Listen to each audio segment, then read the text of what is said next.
en alpinisme, on hiérarchise toutes les ascensions par une cotation qui va refléter la difficulté de l'ascension. Elles sont exprimées par des lettres, donc de F à TD. Donc F pour facile, PD pour peu difficile, AD pour assez difficile, D pour difficile, TD pour très difficile. On a même ED pour extrêmement difficile. Abo également pour abominable, c'est pas une blague.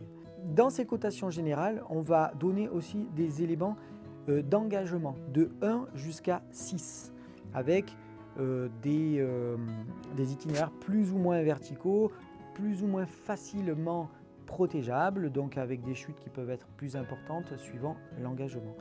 On introduit aussi une notion de cotation en rocher, donc la difficulté pure d'un passage ou de deux passages, avec les cotations classiques d'escalade qui vont du 3A jusqu'au 6C, 7B. Et donc la dernière notion qu'on introduit dans ces cotations générales sont les degrés de pente, donc des degrés 1 à 6, avec donc des pentes qui vont varier de 35 degrés à jusqu'à 80 degrés.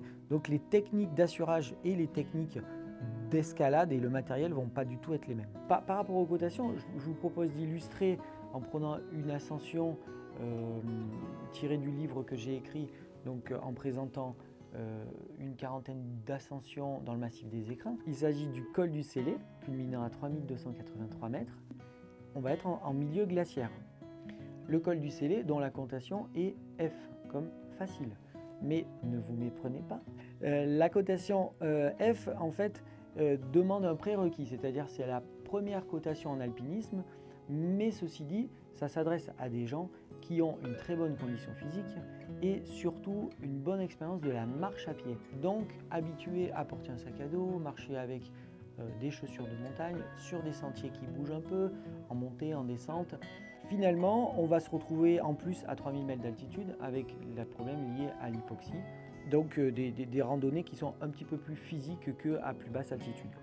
Donc si on part sur une cotation facile, il n'y a pas de difficulté technique particulière, mais on utilise tout de même les crampons et la corde pour se prémunir des chutes en crevasse.